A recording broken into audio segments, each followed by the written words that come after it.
Hello, everyone, and welcome to One Controller Port Podcast, episode 34. I'm Benjamin Yoder, and I'm here this week to talk to you about video games. This is my first 2018 episode.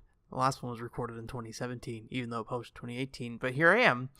I unfortunately don't have a ton to talk about this week, but I did put up an article this week for Valkyria Revolution. I think it's a really bad article, and I think I run into this problem a lot where I have games like Valkyria Revolution or Blueport J or like Freedom Wars where I really like them a lot, but I have a hard time figuring out what to say about them per se.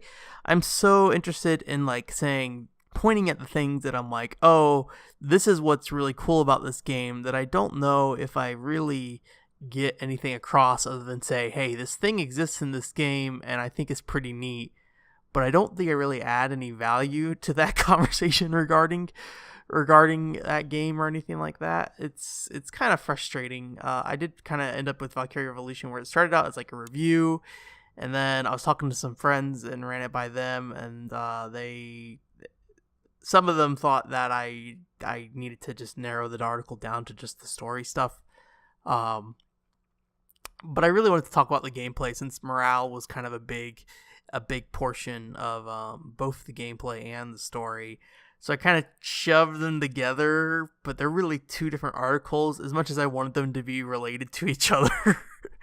So I feel like I needed to either commit to it being a review or have split it up to be more focused on individual aspects. Even if I did like two articles, one about the gameplay, one about the story, I think that would have been more valuable than what I ended up doing.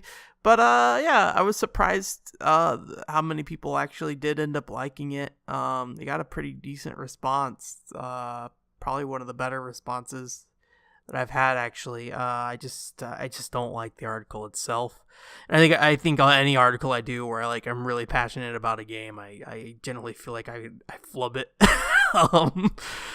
Usually I find that if I make like a video, I haven't been as disappointed. I think of like my Aconcagua video is probably my favorite video I've ever done, as kind of dry as it is.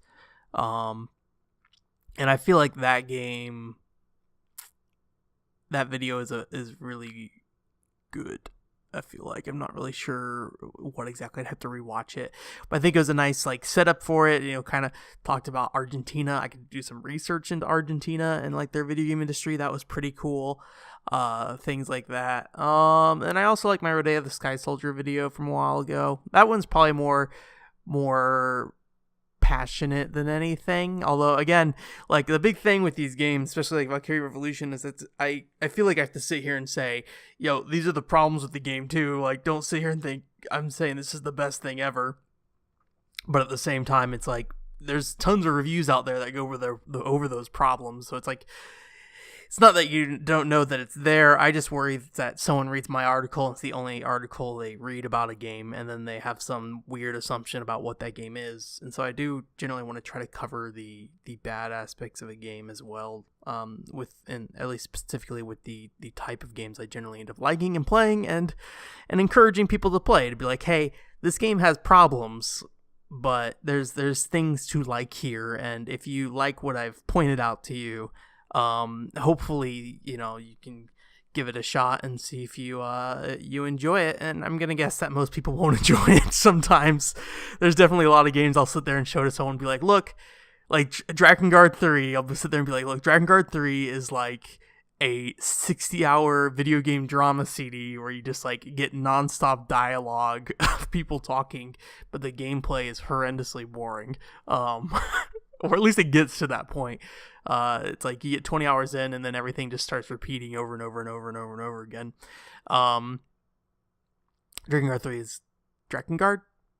I don't say these things out loud enough to know how to pronounce them.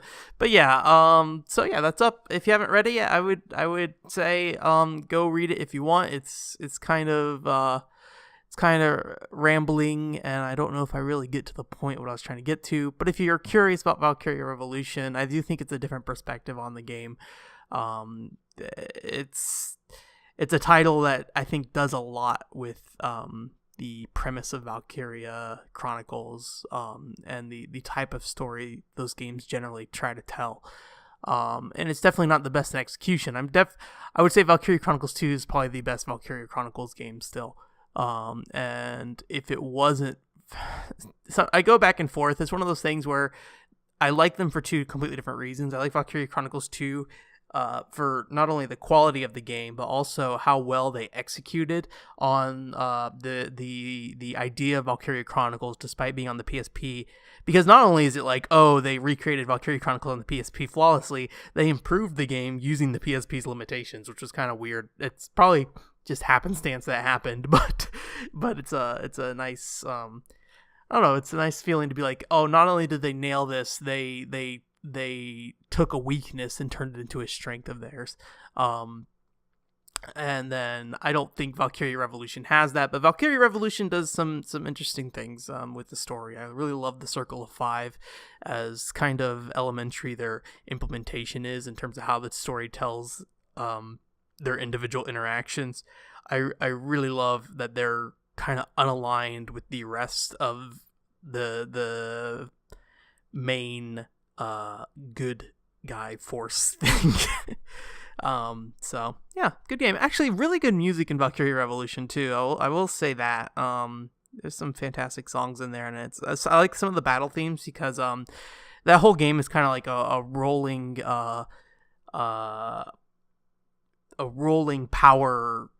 I don't know the best way to put it. Like you start out usually on like the low side of morale, so you're kind of weak, and as you go through the mission, you build up power, and you're eventually like steamrolling all these enemies. So you have a lot of these tracks that start off very just like mellow as you're kind of slowly working your way through a handful of enemies at a time, and then as it just gets going, it's just like this bombastic score, closer to what you would expect from the Valkyria Chronicles series.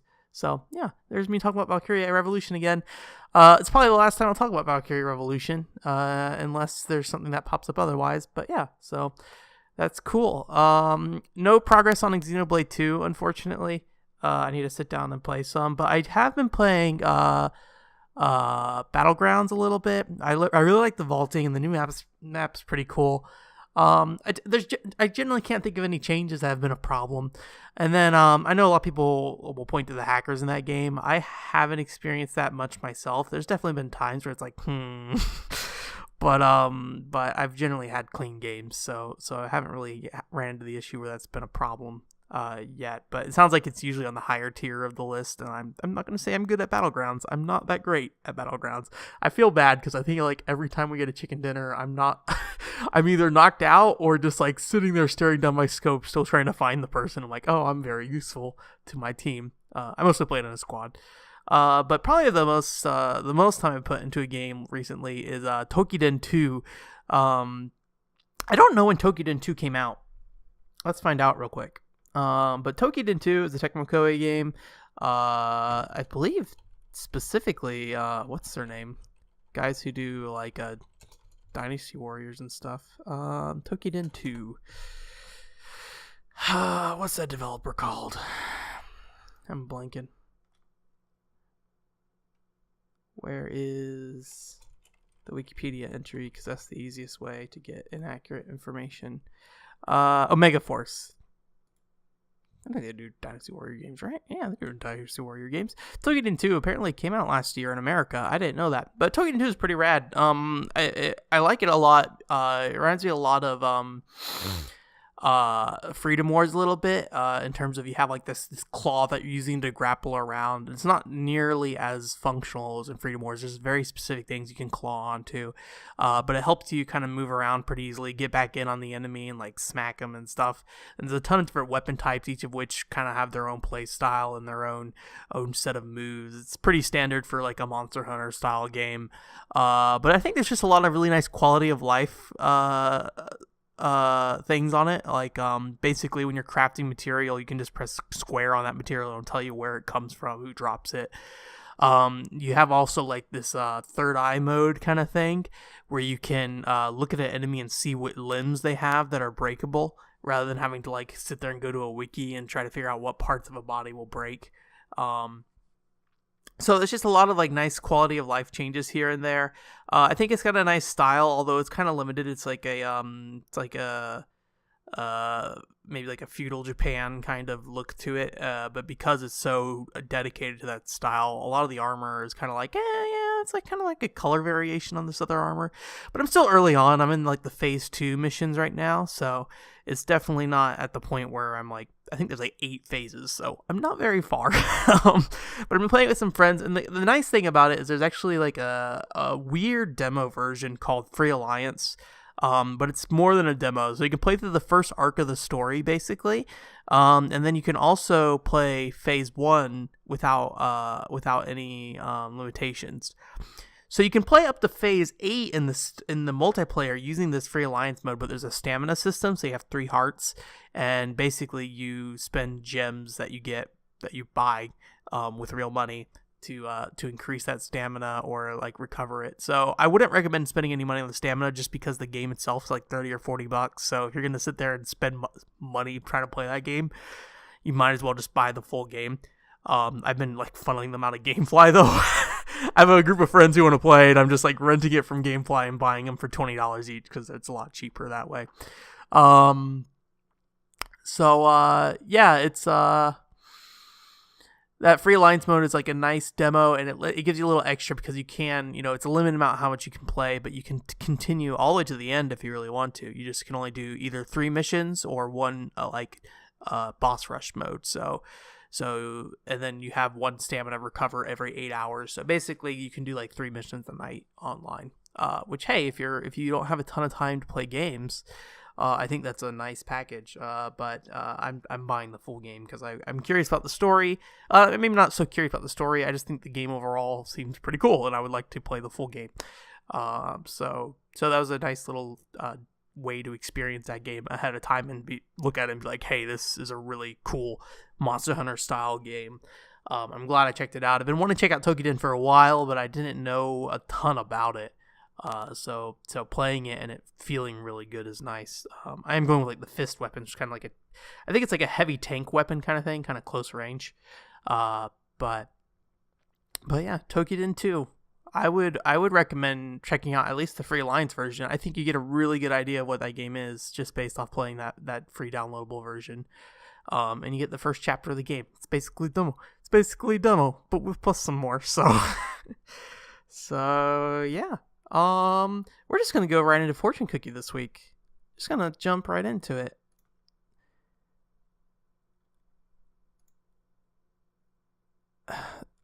Something's wrong with my list because I'm just getting all these games that I've never played. I got Grav on PC. I don't even know what Grav is. Apparently I own it. A quick side note on Grav, I guess, is that my brother-in-law used to buy me like a bunch of Humble bundles all the time for really cheap, and I don't know what any of those games are.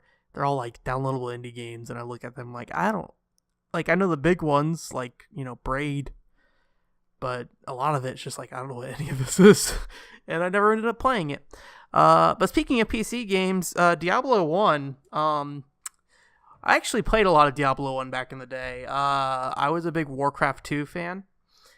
And I'm actually not sure what came out first, but after I played Warcraft 2, Blizzard definitely became a company I was super interested in for a while. I wouldn't say I was a big StarCraft fan, but I liked the community in StarCraft, and I liked playing like the user-made maps. Warcraft 2, I did a bit more of the actual role, like RTS stuff. But I would say as a kid, I always preferred Age of Empires to play actual RTS games. So Blizzard as a RTS company never really super interested me outside like the user-made maps in StarCraft. But I did play Diablo, and I did really enjoy that at the time. It's very strange. I went over to my friend's house and he was playing it, and he had like a dial-up, and I think we had like a very early broadband at my house. So dial-up was always a very weird thing for me when I went over to the people's houses, even though I'm pretty sure it was pretty normal for a lot of people. But I remember him like basically like purposely lagging himself to duplicate items in the game by like picking up and dropping them and stuff. It was a strange thing. But Diablo 1, I recently tried to go back and play it, and it's kind of boring. It's very samey.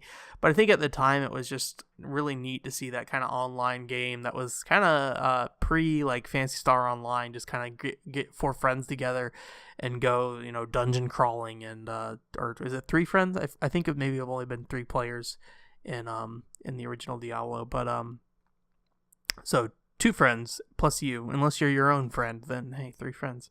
So yeah, I spent a lot of time playing that game.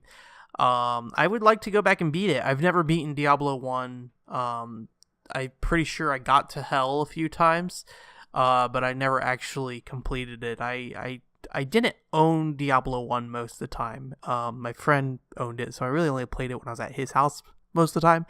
I did eventually get a copy of Diablo 1, but I think it was with Diablo 2, so I kind of just hadn't moved on, but I did have a enjoyment of Diablo. I think what's most interesting to Diablo to me now is the development cycle. There's a ton of videos out there online. If you haven't gone and watched like any of the GDC presentations or like game trailers, Diablo retrospective, you definitely should. There's an interesting arc to how that game developed and how that series developed too, because there's like another Diablo 3 that never came out, basically. It got worked on by, I forgot who.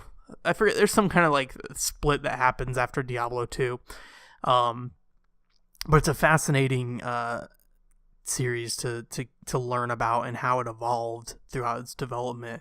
I compare it often to probably the early days of Quake, when Quake was gonna originally be like a RPG, and then how that shifted after, there's a bunch of, what I remember, the whole thing was id Software had built this engine, but it took so long to build the engine that they were like, we can't make this RPG game anymore because it's going to kill us.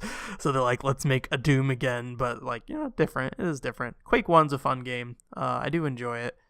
But yeah, PC gaming. I spent a lot of time playing PC games when I was younger, and then I kind of fell off around Final Fantasy 11.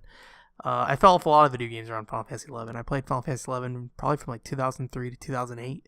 So... and I did play video games at that time. I just kind of did them in the background of Final Fantasy 11. I beat Resident Evil 4 many times while looking for a party in Final Fantasy 11. So yeah. So that's gonna do it for this week. I hope you guys have a good 2018. I think I might have said that last week, but I'm hoping for a good year this year. I'm looking forward to it. I don't know if I'll have an article up this week, unfortunately. The problem I have with like working on something like that Valkyria Revolution article and it burning me out because I spent like a month and a half on it, which is unacceptable. I shouldn't have spent that much time on it, but I'm a dumbass. Is that it's really hard for me to get rolling again. So usually what I have to do is I just need to create like 3 or 4 rough drafts of articles and just start cleaning them up and forcing myself to do some work. Even if like I get a day where I'm like, I can't write anything, then I'm like, okay, well, let me clean up another article and try to get it out. I have a few ideas for some stuff I want to write.